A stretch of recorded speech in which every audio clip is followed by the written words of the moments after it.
Welcome to Veterans Talk Crypto. I'm Tim, and my brother Kyle is right here. How you guys doing? How you guys doing? We are living the dream, watching all the fun in crypto. Lots of exciting stuff to talk about today. And I know what you're thinking. If you're following the price of crypto, you're like, man, why is everything down? What's going on, right? It's like all that price manipulation you guys have been talking about is happening. Everything's depressed. It's okay. Don't worry. We're here to explain it all. Do not panic. That's right.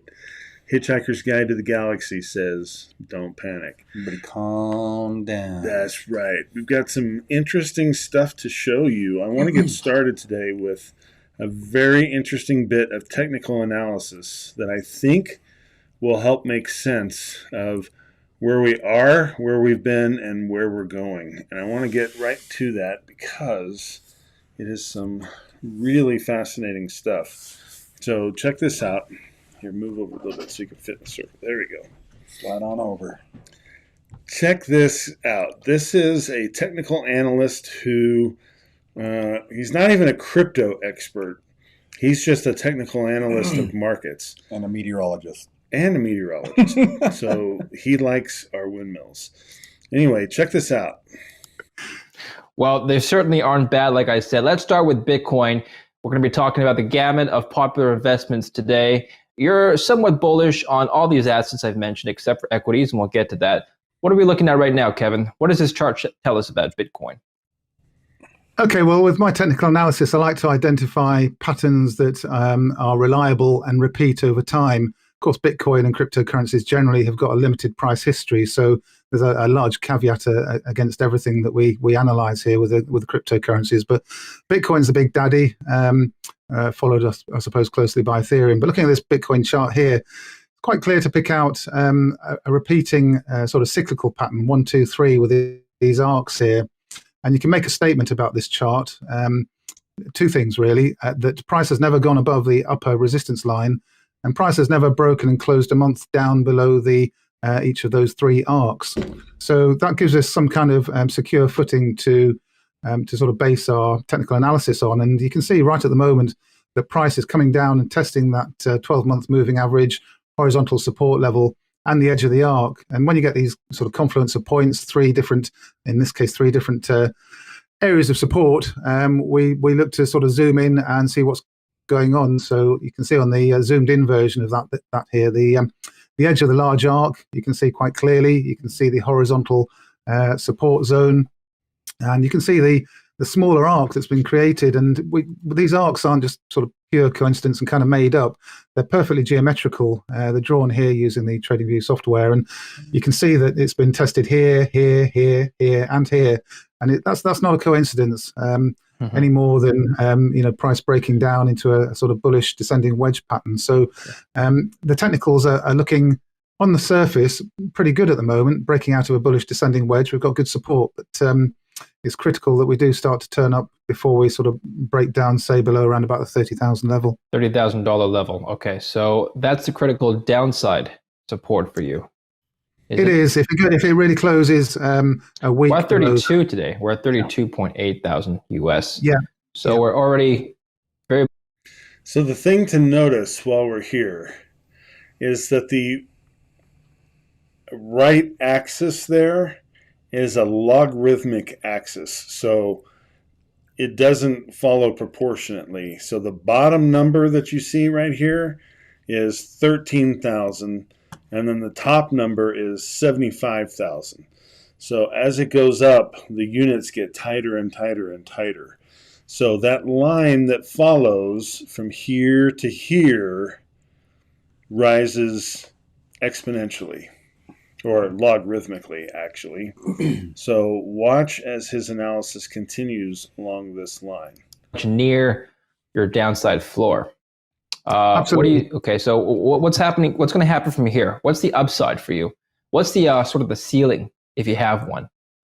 Yeah, sure. I mean, the edge of this arc has guided us all the way up, as have the previous arcs on the pattern. So you just follow it up, and you get not just a price target, but you get a time for that price. And it's in this sort of double shaded orange zone here, which is kind of right at the end of this year and into early next year. And you're looking at figures. I suppose if you're looking for a non-greedy target, you'd be looking somewhere around about 90 to 100,000. That kind of allows you to start descending into the next. So you see that cross hash right there is around mid-November of this year, and that crossover point is around 80,000. So that's where his projection opens up, where it can begin to fall back down again. But basically what he's saying is, according to his analysis, by November, it has to at least get up to 80,000, and then it can open up the possibility of coming back down again. And the floor is 41,000 by next summer, this time next year. But it's got to stay within this shaded area, and it can't go above that line right there. Sort of bearish cycle, but the sort of upside targets, without exceeding that upper line I spoke about, you could be anywhere up towards 300,000 or 400,000. Sounds a heck of a long way up, and right at the moment seems pretty unrealistic and pretty unachievable. So I'm not really going to linger on those kind of price targets just for now, David. I think all we need to see is price break out of this congestion zone, stay above the moving average, and it needs to hold above this horizontal support zone. Otherwise, quite a long way down. The next kind of support level I've got below that, really, that's going to probably hold us is well, unfortunately, around about the 10,000 level or below. There's some horizontal support around 20,000, but yeah, it's a pretty critical point here. And this is why we were talking about it is really looking like price manipulation, especially if it breaks out of this. If it goes below that line, if you go back to the expanded chart, which they're getting ready to go back to, but it is never, the price has never broken out of those arcs before. And even this interior arc that has brought it back down to this arc, when we go back and expand out to the bigger picture, you'll notice that it's never done that before, where it's completely stopped and turned south. And that's why we're concerned. You know, Kyle and I are looking at this going, this is not normal price action. No. Where it's just stopped in its tracks and done this U-turn. As he mentioned, perfectly geometrically shaped turn south.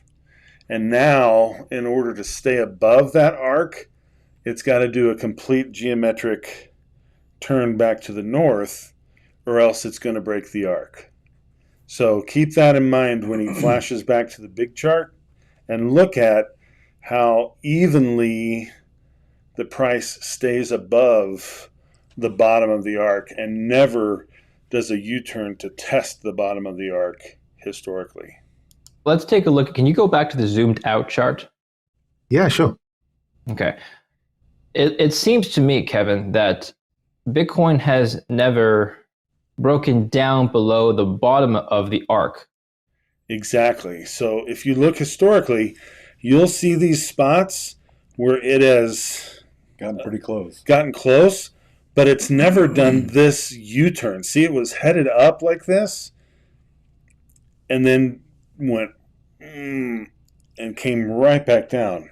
Almost like it got shot down out of the sky, right? Yep. This over here, it turned, but then trended down almost sideways until it met down here, and then trended sideways away from it, and then slowly trended back up again. But this turn here was not like a gravitational pattern almost. And same thing here, it bounced off the top and then came down. You just have very, I would say almost sideways patterns emerging here and here. This one was down out of a sideways pattern, whereas this one was up and then right back down. That sort of anomaly is what stands out to us as, hey, wait a second, this doesn't look quite right. Along with other technical analysis points that make it look unnatural, but if it does break that line, that to me serves as almost 100% confirmation that what we're seeing here is not natural. But I think that is what he's getting at here as he continues to explain. That's Is right. that true? Absolutely. Yeah. Yeah, It is. that's Absolutely. interesting. Yeah. So why would this time be any different? I mean, should investors be concerned that we're in arc number 3 according to your chart?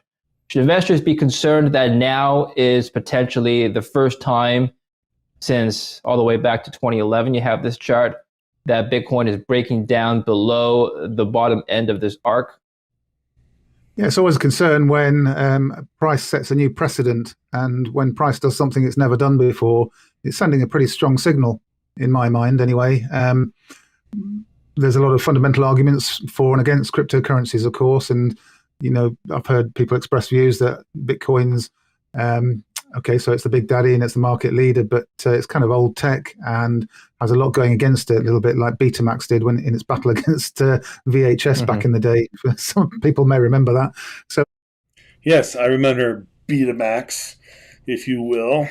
Yeah. But no, I don't think you can attribute this to the advent or adoption of which video cassette tape technology was adopted, because with Betamax versus VHS, you had 2 lines, and one line went south while the other line went north. Mm-hmm. One technology was adopted, the other was rejected. VHS was accepted and adopted, and the other was completely rejected. You don't have that here. It's not like Ethereum is off and running and Bitcoin has turned south and is being rejected. What we're seeing here is a market-wide impact. Whether you take a look at Ethereum or any of the alts, you're seeing Bitcoin lead the pack with this suppression in the price action. It is something totally outside of nature. And the reason why I say nature, remember that this guy is a meteorologist, and what he's about to talk about is a very interesting application of mathematics to what is observed in nature. it could be that it's to become obsolete. I'm not a cryptocurrency expert. I'm a technical analyst, so I'm just throwing those ideas out there as a possible scenario. So yeah, if it breaks down from this, then it's sending a pretty strong signal. I've done this exercise before. If you plot the Bitcoin price since inception, all the way back to 2010, in the log scale, it very closely follows the Fibonacci sequence, which is a naturally occurring numerical sequence. You can find that in many parts of nature, trees, leaves, for example. Why does it do that? Why does Bitcoin do that, do you think? Yeah, you'll find this repeated in a lot of, probably every price chart that you look at, actually. It doesn't matter whether it's the price of Bitcoin, gold, or bananas, quite frankly. This guy back in, I think it was the 11th century, Italian mathematician Fibonacci, it's one of life's great mysteries, I guess. It repeats in, as you say, leaves. It repeats in snowflakes. I'm a meteorologist at heart. That's my day job. So in the world of meteorology, we see Fibonacci repeated over and over again, and it's one of these key scientific numbers that just governs the world around us. Things repeat according to the Fibonacci cycle. So you can apply it to price charts, and you very often find support and resistance levels using those Fibonacci numbers. You can extend upwards and you can extend downwards, and you can find those support levels. So it's another very useful tool. You can do that on the software here, and place those levels on the chart and project what may or may not happen into the future. So so the Fibonacci sequence is something that we can look at more in depth. It's kind of boring, but basically what you heard there was there's a numerical sequence that all of nature follows or unfolds with that markets do as well, and it has to do with human behavior, and that's the link to nature. It's not that there's something mystical about Bitcoin. But what you're seeing here with this price action, particularly right here in this little spot of the U-turn that we're talking about, if it breaks that arc, it's also going to break from the Fibonacci sequence. And that is why we're suspicious of that price action as well. So we're going to keep an eye on this. We hope that it will return to the normal behavior and follow predictably according to this, because if it does, you can see where it's heading. There's the 1 million point. Here's the line. Excuse me. Bless you. And if you follow that down, that means somewhere in 2025, that line hovers right at the $1 million point. That would be nice. Right? So, with that in mind, let's just think about the future. Yes.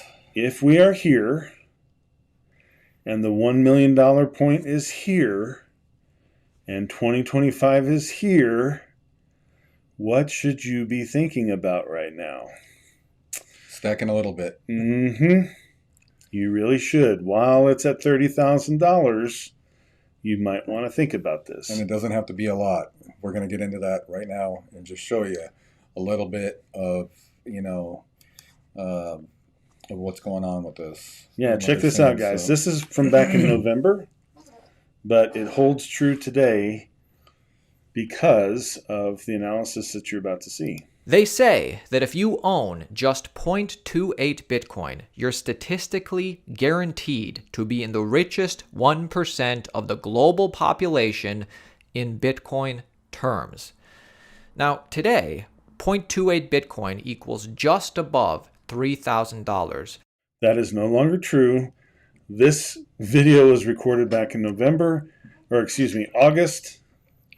Back when it's less than that now. So $11,000 was the Bitcoin price. Yeah, so it's a little bit higher. It's a lot higher now. It's about $10,000 for 0.28 Bitcoin. But just go with it. Now, who are they? How can we say this with such certainty, a statistical guarantee? And why does this apply to Bitcoin? Let's talk about that. Now, before we get into an article that I like to share every so often, it's called Bitcoin Obsoletes All Other Money. I want to read you a part titled All Roads Converge on Bitcoin. The Great Constant is Finite Scarcity. Now, when we talk about this, all roads converge on Bitcoin, this is not religion, okay? This is not some high philosophy. This is actually an economic theory based upon scarcity of a resource. Okay, so even though this guy sounds a little excited, don't get this wrong. This is actually based upon sound economics, and it's something to think about based upon what we just talked about with that curve number 4 heading up like that and that overall line heading north logarithmically. So follow along. Before we get into this, talking about what makes Bitcoin special and why this is actually accurate, let me help illustrate this by talking about a DeFi altcoin that recently went to actually $30,000. It's called YFI. It's Yearn Finance. It's not decentralized. It's not immutable. It's not permissionless like Bitcoin, but it is scarce as hell. So while you wouldn't say YFI is a store of value, because, who knows where it'll be in a year, let alone 10 years. It changes often. It can be changed. Bitcoin is something different, but it does have that scarcity. And to even go further with this, let's take a look at what Parker Lewis says in Bitcoin Obsoletes All Other Money. Bitcoin is becoming the scarcest form of money that has ever existed. Finite scarcity is a property that no other form of money has ever or will ever achieve, and demand for Bitcoin is fundamentally driven by that scarcity. However, scarcity is a two-sided equation. A fixed supply may be the primary draw, but demand is a critical and often overlooked aspect of that scarcity. Demand is what actually makes scarcity a utility as a constant in exchange. Bitcoin becomes more and more scarce as a two-way function of increasing demand and a completely inelastic terminal supply. Bitcoin supply is inelastic, it is fixed, it is capped, and its network effect is so big and it's been around for so long, nothing can ever change that at this point.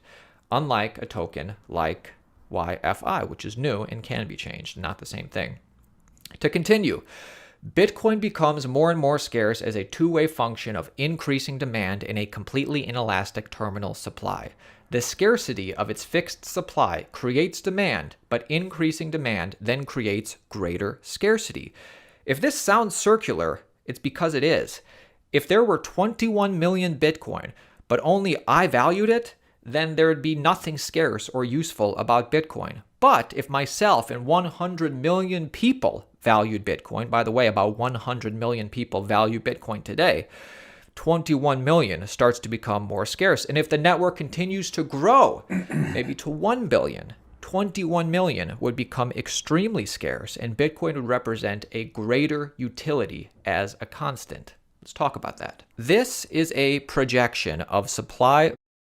So don't get caught up in, the terms inelastic terminal supply or whatever. We talk about inelastic and you think stretchy, whatever. It means that there's only ever going to be right here 21 million Bitcoin. And we won't see that level of Bitcoin until 2061. We are now right here where there's almost 19 million of the 21 million Bitcoin in circulation. And you can see it's going to take 40 years to get from 19 million to 21 million. That's a long time. But the global demand is going from 100 million in 2020 to 130 million where we are right now. And if you remember, we made the comparison of the internet. The internet had 130 million users in 1997. Okay? So that's where the technology adoption stands right now. But in 2030, we're going to see 1 billion people using Bitcoin, but only 20 million in circulation. See how the demand goes up, but the supply does not? That's why the price action. That's all those words mean. And more valuable. Yes. As a constant. Let's talk about that. This is a projection of supply versus demand regarding Bitcoin. Adoption versus Bitcoin in circulation. Now, this is us today.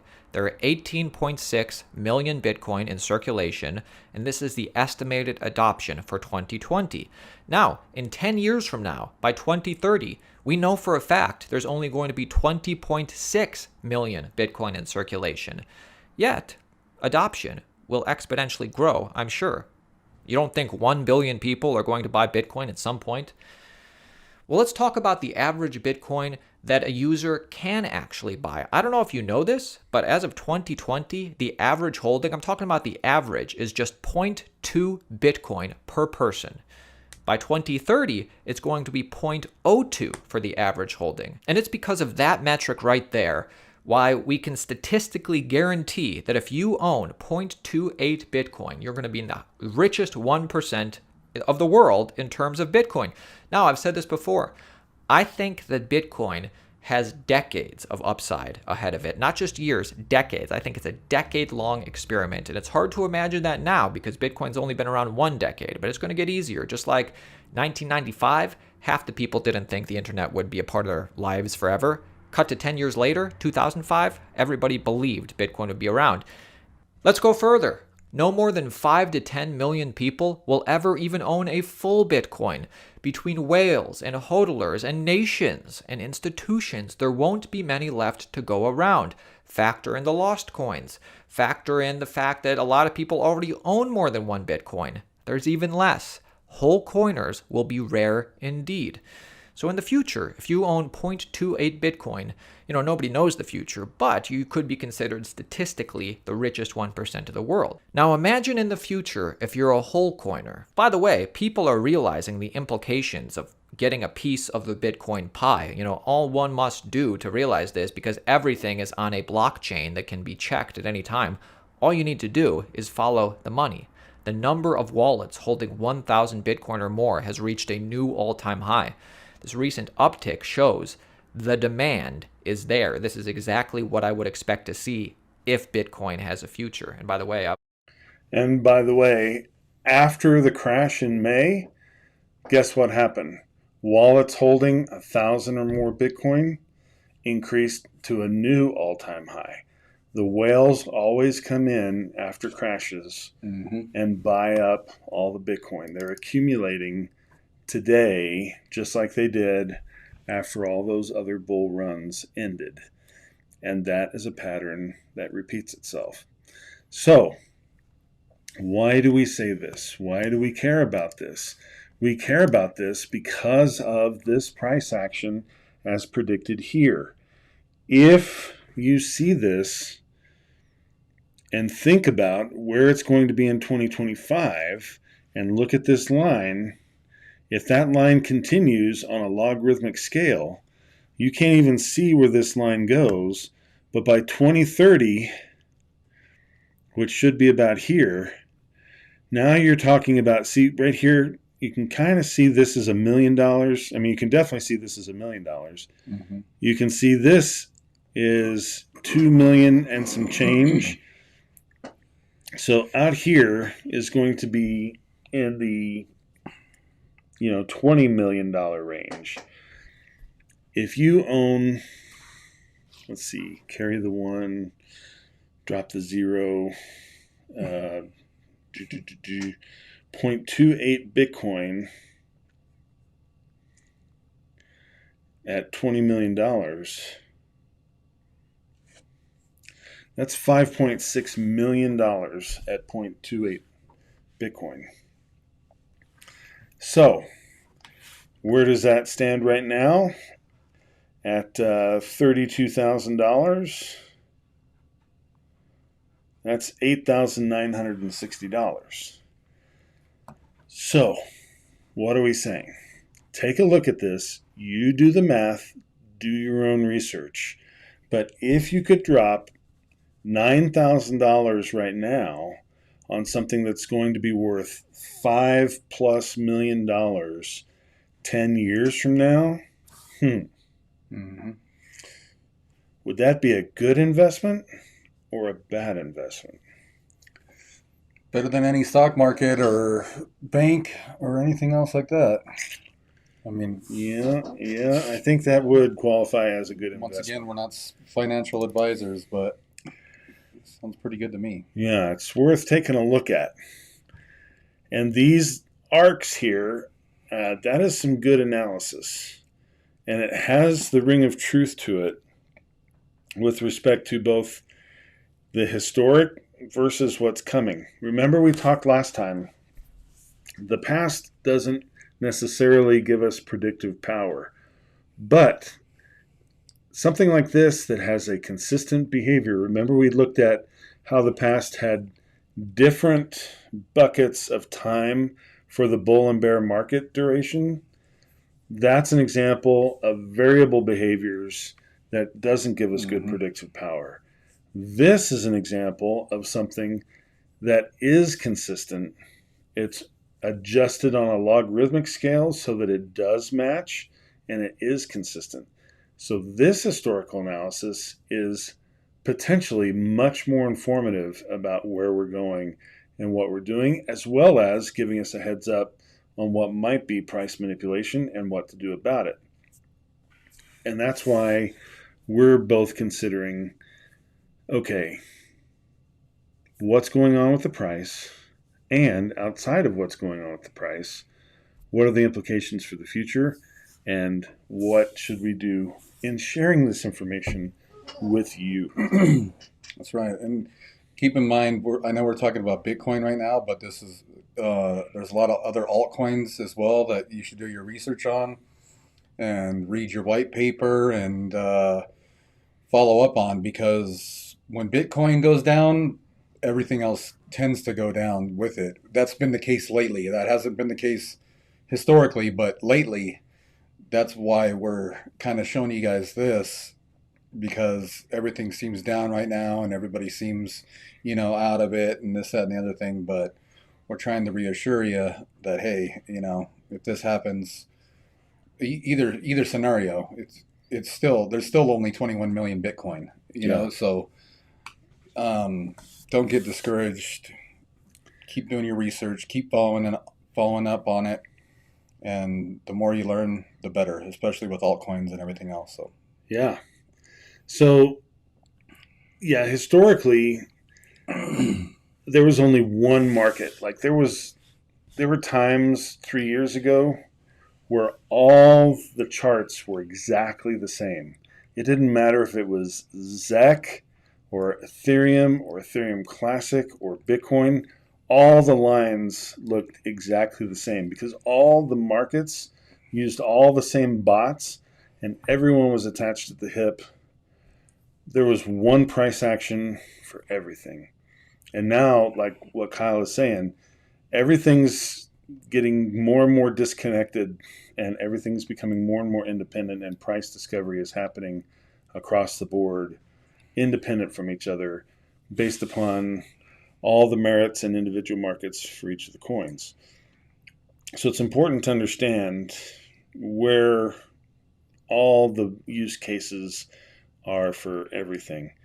But in general, we still see that the overall crypto market cap is based upon general sentiment for cryptocurrency, vice the rest of the markets in the world, all the equities markets, futures, etc.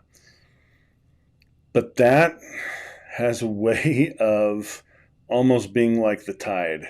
So before a tidal wave, this is like Piano Matty B was talking about on Crypto Morning TA with his piano, that tidal waves have an interesting feature. Right before a tidal wave hits, all the water goes out of the bay, and then a tidal wave hits.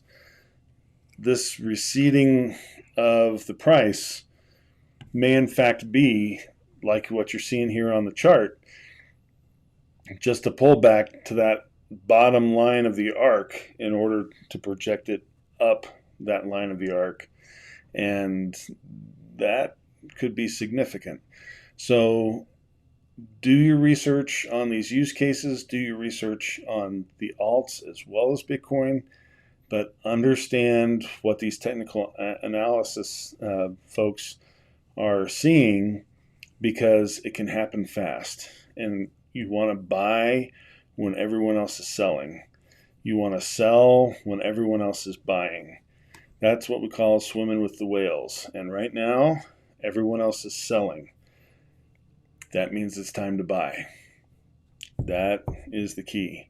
So, again, not financial advice, but we encourage you to take a look at these numbers, take a look at these facts, and see for yourself where this might be heading. All right? Makes sense? yes, sir. Yeah? Right on. We're excited. And like Kyle said, don't get down. This has happened before. This has happened before, and it's going to go through the roof. Someday we'll be sitting here going, remember when it was like 32,000 and everyone was down on it?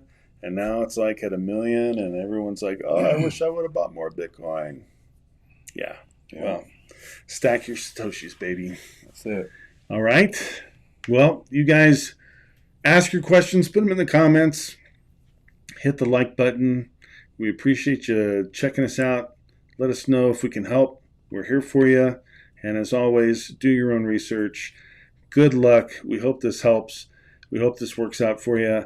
And we look forward to talking to you next time. See you next week. Sounds good. Bye.